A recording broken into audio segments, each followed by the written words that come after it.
How did I become the Drift King? I can only say that I was driving day and night. I guess people call it practicing and hard work. But to me, I was just having fun out there. To enjoy driving, or shall we say practice for now, all you need is some safe, clear space. This will be enough. Let's start with a 180-degree turn. The first thing I tried, right after I got my driver's license, is this. Pull the e-brake, and try to end up facing the direction I came from. In my days, it was cool to be able to do this and get it right.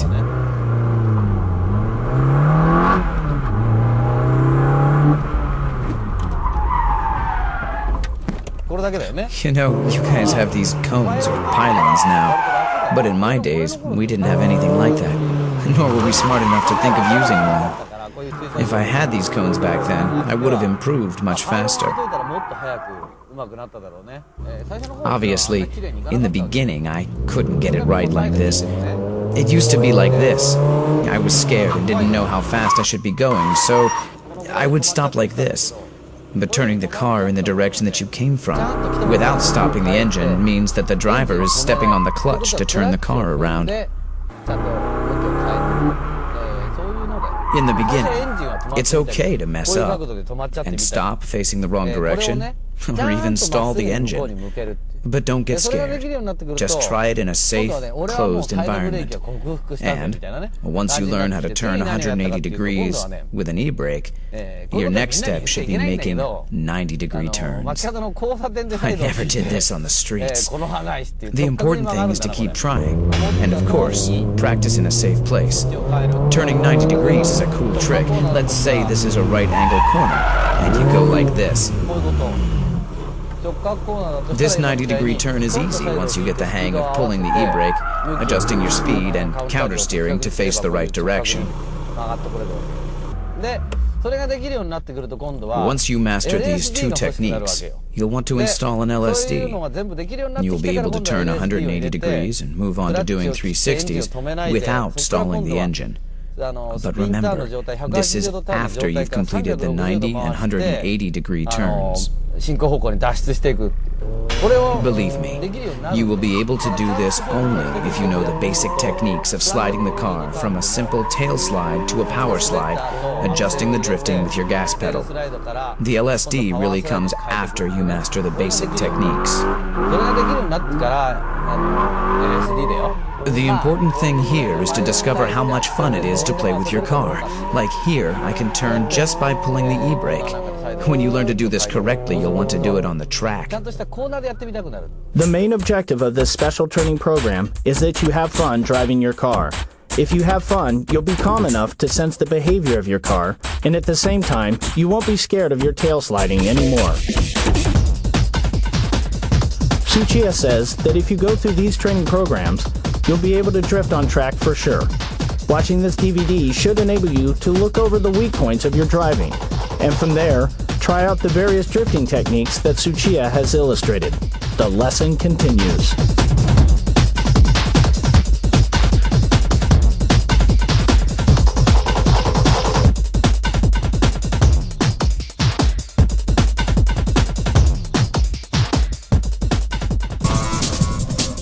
Special training program number 4 is learning how to use the handbrake according to the radius of the corner.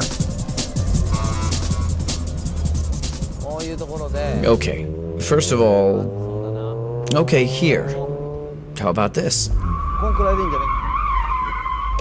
See, I counter-steered and stopped the car facing the direction I want to exit. You have to counter-steer toward the exit direction. You can see here that I am actually counter-steering. And it's okay to pull the e-brake and stop here. Beginners tend to end up facing the wrong direction, like this. So, controlling the car towards the direction that you want to go is crucial here. You can do this by adjusting how long you actually pull the e-brake. I was supposed to go that way, but I was pulling the e-brake too long. But let's face it, you'll mess up at the beginning, so learn from your mistakes and don't smash up your car and pay for repairs all the time like I did. You guys have places like this, Driftland. I think it's important to practice without worrying about your repair fees or putting someone else in danger.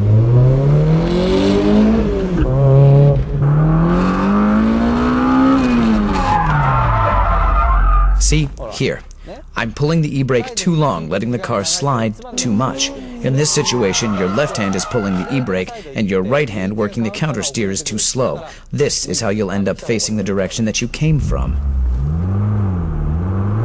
So, just shorten the time you're pulling the e-brake.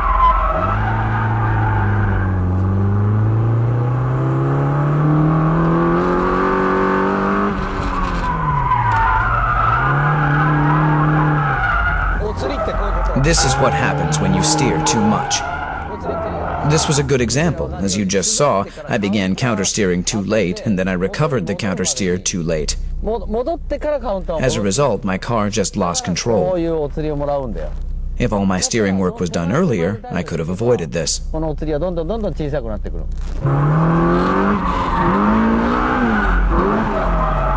If you end up doing this, just hit the brakes and stop the car. Take a deep breath and calm down. You won't get anywhere trying to recover from this state, so just stop the car and chill, okay?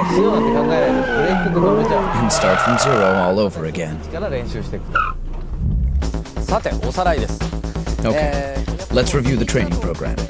I admit that this training needs effort, but you want to have fun too. So find a safe place to practice and start from the 180-degree turn. Then try the 360, but you need an LSD to do this. Then the 90-degree turn. And when you learn all this, come to a track like this one to practice, where you can find something like this. To practice doing donuts, you need an LSD. Come to a track like this to practice pulling the e-brake along the actual radius of the corner. If it's a 90-degree corner, just pull the e-brake for a second, countersteer, and then hit the gas. For 180, which actually is a U-turn, you need to keep pulling for at least 1 second to let the tail slide. So practice and learn to get the feeling of what kind of speed, angle, and steering work is needed for various turns. I said practice, but you'll have so much fun, you won't feel like you're practicing at all. You'll have a lot of fun, I can guarantee that. Until you can do all of this with your eyes closed, you'll be spending a lot of your pocket money on tires. You know, if you can't afford new tires, just get some nice ones for the front and go to a scrapyard for the rear tires. Used tires from a scrapyard can be put to good use on a drift machine. After you practice with used tires and become better at drifting, well, let's say you can countersteer and kick the gas in towards the corner exit and drift properly once every 3 times. You're now ready to get some good tires on all 4 wheels. At this point, you should be wearing the same tires in the front and the back. With new tires, you're dealing with real grip. And here, maintenance is very important. If you are like me, and you love cars, you have to take good care of them, right? If you practice like this, with your e-brake all the way up here, if you leave it, you're out. Your e-brake should at least be like this. Sometimes there are guys going like this. I mean, you're not driving a train for crying out loud. So please, use some sense to maintain your car. I used to adjust my e-brakes once a month. Back then, the e-brake was all I had. At one time, I couldn't turn without it. I'm serious. And brake balance is also important. Racing cars have brake balance adjusters, but production cars don't. So, we have to adjust brakes by changing the brake pads. Beginners tend to think that just changing the front pads can make some difference. But what a big mistake. It will make some changes, but it just messes up your balance. For instance, my front pads are Image C2, but if the rear pads were stock, only the front pads will work and mess up the balance. But again, there are preferences according to the driver, so another important thing is, don't just imitate the pros and simply install pads. You need to find the ones that suit your driving style. I like the linear feeling, but you might prefer ones that need hard braking to get it working, like the Super Sports brake pads. So, choose the right pads depending on your style and the front tire grip. Doing nothing to the rear won't get you anywhere. I assure you, you'll have a hard time in the corners. Say you're in a braking drift, and beginners often pull the e-brake, right? In that case, you need a decent pair of rear brake pads to get the rear tires to lock by pulling the e-brake. Plus, if you're wearing poor grip tires on the rear, it's easier to lock them with decent rear pads. When you become an intermediate drifter, you can now step on the gas when you're tail sliding, right? If you drift for 5 days a week like I used to, you need to overhaul your LSD once every month or so.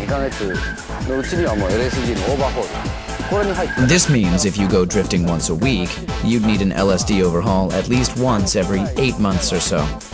An LSD that needs an overhaul feels like a viscous LSD, and it's not fun at all.